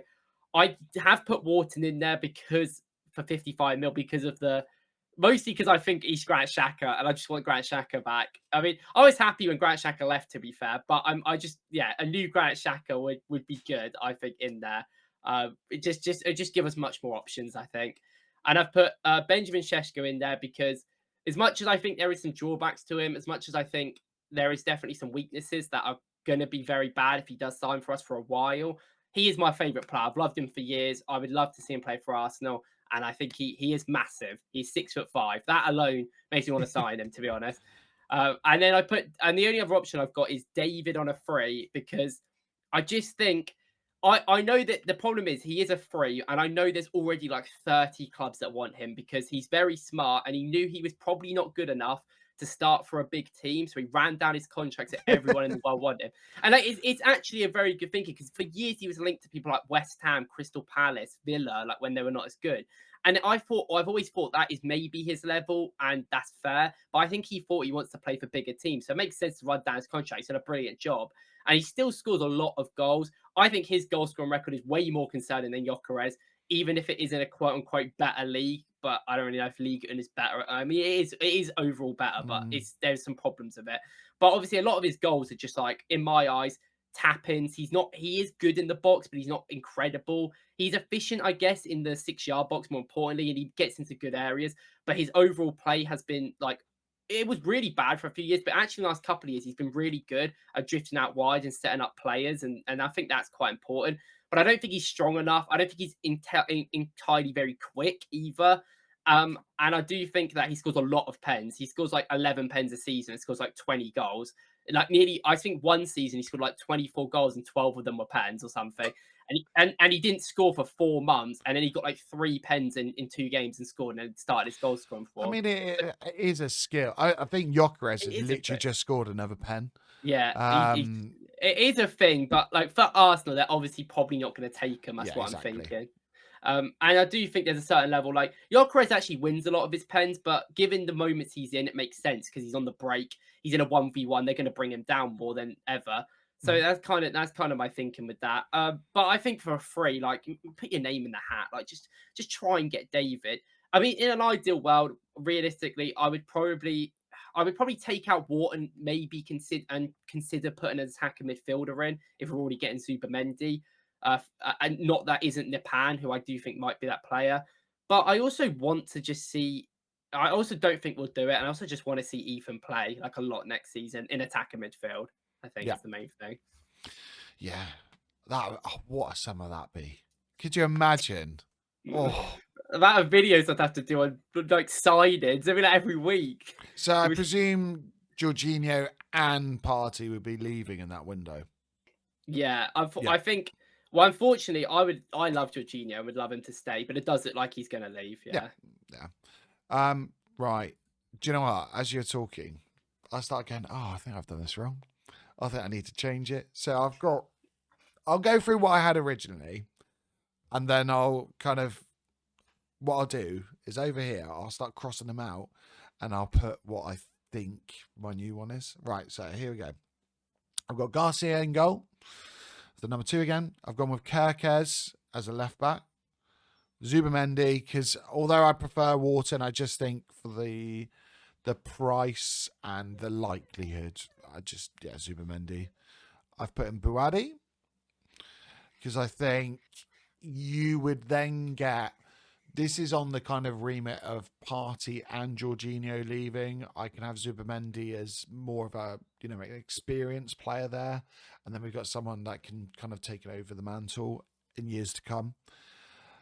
I've then got Cherky, impact sub, can suit the new system if we've got a Zubimendi in there, cheap as well, and then Julian Brandt.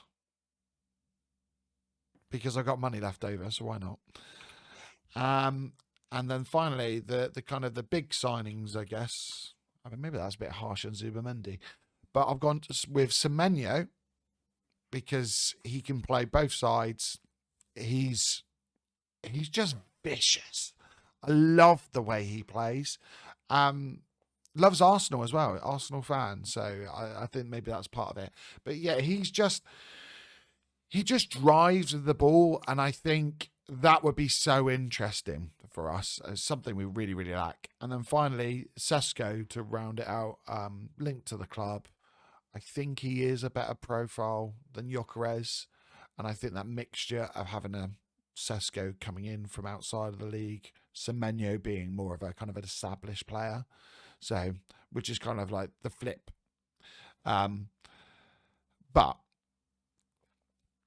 But as I looked at it, I then went, hang on a minute. I've got Cherky and Brandt, so I've got two attacking midfielders there. I've got Buadi. Do I actually need him? Because I think what I've done essentially, I've gone, if I can, check in a couple of players. Because my worry is the size of our squad. It's a huge worry. So I then looked at it and went, well, I'll narrow it down. So I've gone Garcia, Kerkez, Zubimendi. Then Nipan, because that saves me 10 mil instead of Cherky. Semenyo, Sesko. And then, I'll spend a little bit more. I've got rid of Brandt and Buadi, and I've put in Nico Williams on top of it. So I'm bringing in Semenyo, Nico Williams, and Sesko. I don't think that's out of the realm of possibility. Like, could you imagine that? I think we need to sign two versatile wingers. I don't know if it will obviously be that expensive, but I think it's more likely Arsenal sign two wingers than sign an attacking midfielder. I think. Yeah. I genuinely think that's probably more possibility. So yeah, it could happen. I don't know. I think the first one I went through where you got Cherky and you've got Brandt and you've looking at that, I think it's probably overkill. But in this, then you've got Nipan who, instead of kind of sending him out on loan, he'll get minutes somewhere. It could also be a situation where we get Kudus in, or try to get Kudus in instead of any attacking midfielders or another versatile winger. That could be where we look at it, because obviously he does love Arsenal and he does want to leave West Ham. Does right. Challenge. Before we finish up, mate, we have got to get in Alexander Isak. So that's 130 mil gone, right? We got 170 left. And then Zuba's already. We know Zuba's base Well, let's say, what do we say? 320 max. Yeah, 320 max, something like that. Yeah, yeah, it was. All yeah. Right. So, right, who are we getting first? I think we have to put Zubimendi in there just because it's gonna happen. It's gonna happen. It just is gonna happen. Okay, that's 185. Renew party? I would say then you've got to really think, well, we need a winger. That's probably the next priority.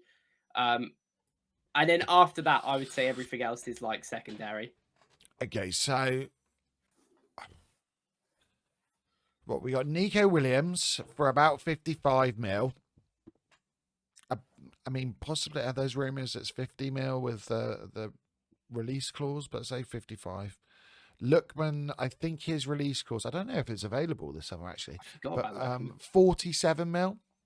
So he's technically the cheapest. Semenyo 50. Yeah, I think that's valid price. So who do you go with?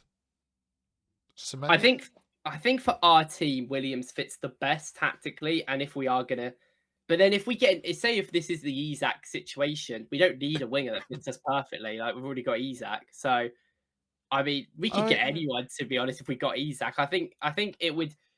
It depends on style. I do think Semenyo might work a bit more. Maybe a Lookman. Lookman mm, could be all right. tell you what, shots from outside the box, and look, man, just suddenly goes up, doesn't it? I don't. Oh, Lookman do you know does what? that. Is going to leave this summer, guaranteed as well, Yeah, 100%. So he's just great. Like maybe I'm thinking about him in the final, but he's like a proper throwback, like knockout round player. Do you know what I mean? Like you're not he too always wants to sure what do. he's gonna you do. He's gonna turn up. Um, do we just put Lookman in? He's the cheapest available there. Yeah, I think Yeah. Lookman for us would be good. I All think right, we should put let's him go in. Lookman. So we are now on 232 mil. Yeah, I don't think Lookman would cost like.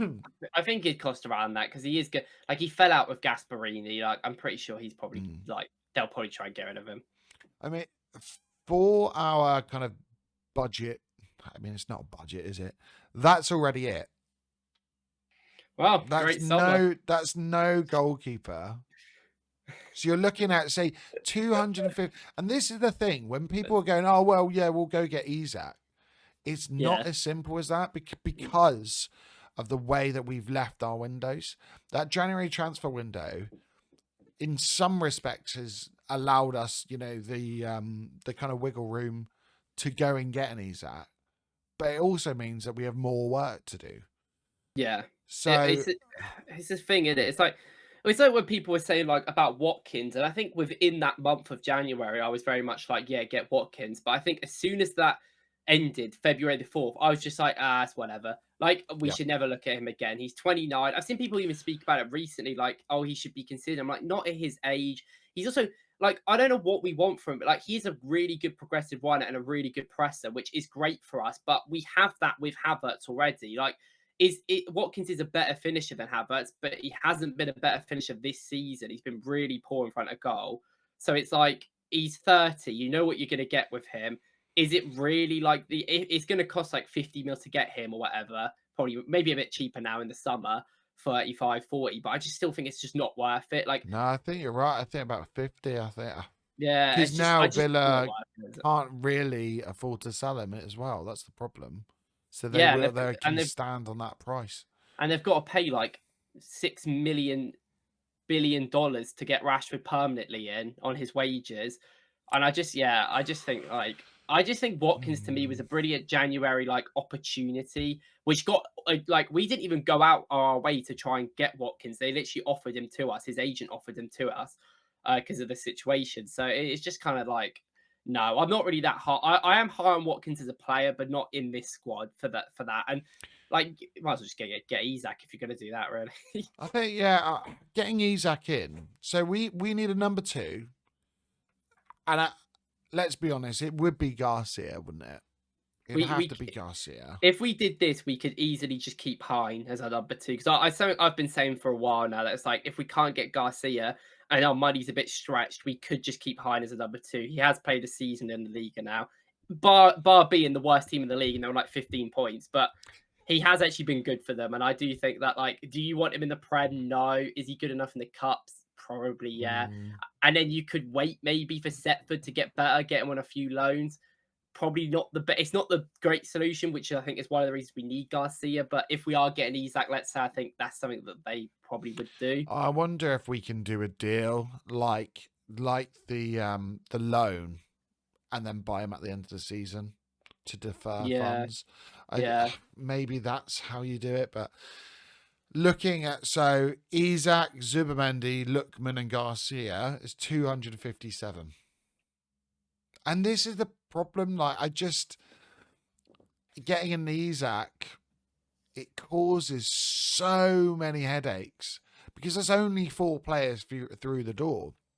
And if we're losing a Tierney, we're losing a Party and a Jorginho, because at this you have to renew one.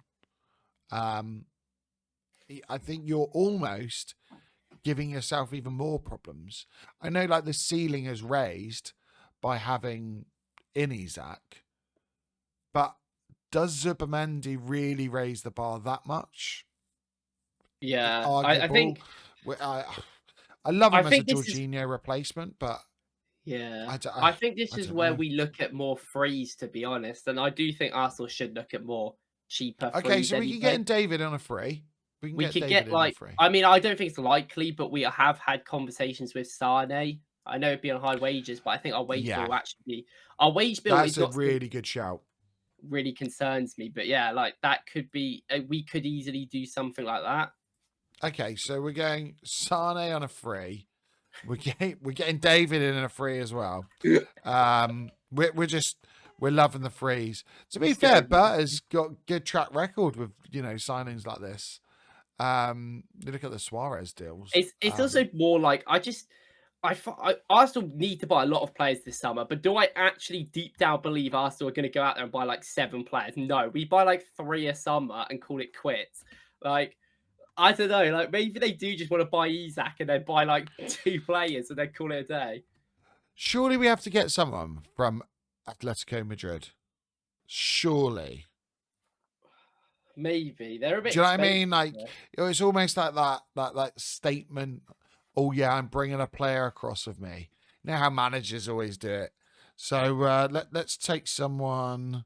Who do we take out of I there? like Barrios for them, but I don't think he'd fit Ooh, us he was linked, brilliantly. wasn't he? Yeah, I do like him. He is really good. I actually like all of their midfielders. I think they're all really fun in Mm, their own ways. And I I don't like know how Rodrigo de much. Paul. Yeah, DePaul is so fun. Like a few years ago, I didn't rate him at all, but he's actually been really good since the World Cup. I mean, Atletico. I mean, their seasons fell apart. They've still got Thomas Lamar there, which is incredible to think that he still plays for them. Yeah. Well, I mean, Conor Gallagher's there. I did a video at Conor Gallagher joining in the 2024 January, and I was like, "Wow, I think he's all right." So, I mean, I'm looking at. Yeah, I'm looking up the links with Barrios. What are they? Oh, his release clause. No, sorry. They're kind of comparing him to Zubimendi in this article from Team Talk, and they're saying 51 million for Zubimendi, which is kind of what we've been saying, 55 million. Doesn't really have any links for prices. Oh, and one article it is saying Chelsea have been also linked in £42 million deal. I just that's can't see it that crazy. much. I mean, his market value on transfer market is 50 mil euros, and he's 21. He's literally his birthday is like over 2 years younger than me. He is a child. Like he is good though. But if anyone in Atletico Madrid's team that encourages me is him. I don't think their team's like. The issue is their team is so like it plays very similar to us, but their players are very different. It's really weird. I think we could get in the knee pan for 10 mil. Yeah. So now we have got Isaac Zubimendi, Sane, Garcia, David Nipan, and that has taken us to 220. So we got 30 mil left. I And think really if we need a left back, don't we? yeah, I think if we had a situation where we did actually sign Isak, I think that the club would just spend loads of money on like younger players. I think we'd just spend like 5 to 10 mil here on loads of players to bed out the squad, rather than this. Like we might get some frees. I think like we want Sane, we wanted Kimmich, but I think they're Yeah. probably going to end up re-signing. And I do think we will look at some free transfers. There is some out there. I mean, Angel Gomez is another one, but he is like 5'4", so he's never going to play for Arsenal. Like factually, that rules him out of ever playing, probably in the Prem, to be honest, at this rate, let alone for us.